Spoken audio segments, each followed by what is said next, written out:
Now inhale, let's begin. Exhale. 2. Exhale. 3. Exhale. 4. Exhale.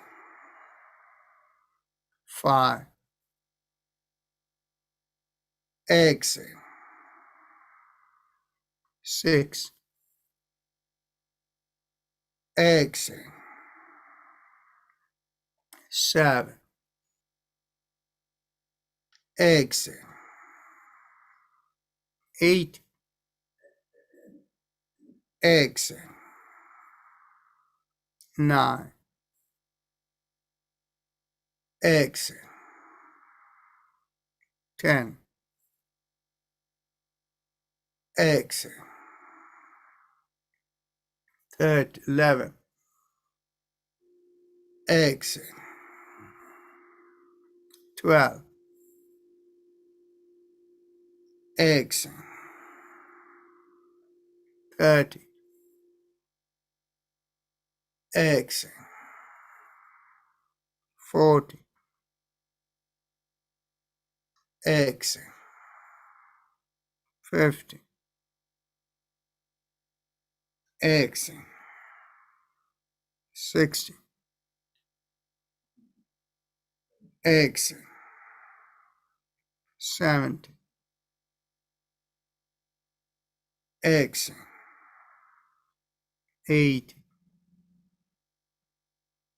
Exhale. 90. Exhale. And 20. Exhale. Take a deep breath in through the right nostril. Hold the breath and exhale to the left.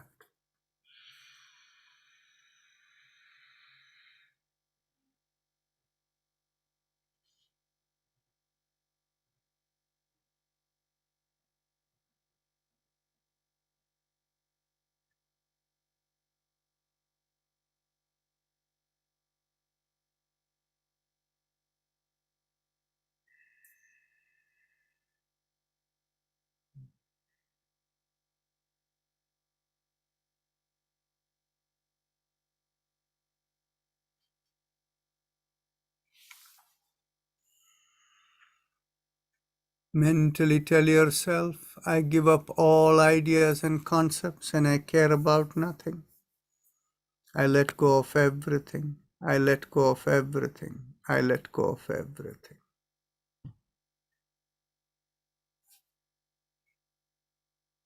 If you have a personal mantra, focus on it. And if you don't have a personal mantra, then bring your awareness behind the sternum and feel a rising vibration flowing to the top of the head. And that rising vibration feels like 3 syllables. Haim Em Om. Haim Em Om. Haim Em Om. And as you are doing that, we will have Om playing in the background.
Mentally affirm to yourself,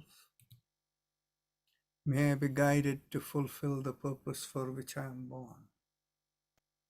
I am only an instrument of the cosmic flow, and I need that guidance. Understanding this body as the instrument of the cosmic flow, become aware of the senses from the top of the head all the way down to the bottom of the feet, the senses which guide the functions of the body.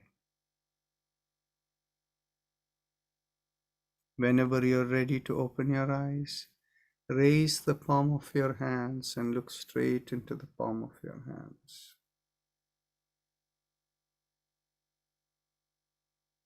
With that, we end the session over here, and we will see you all tomorrow. And namaste.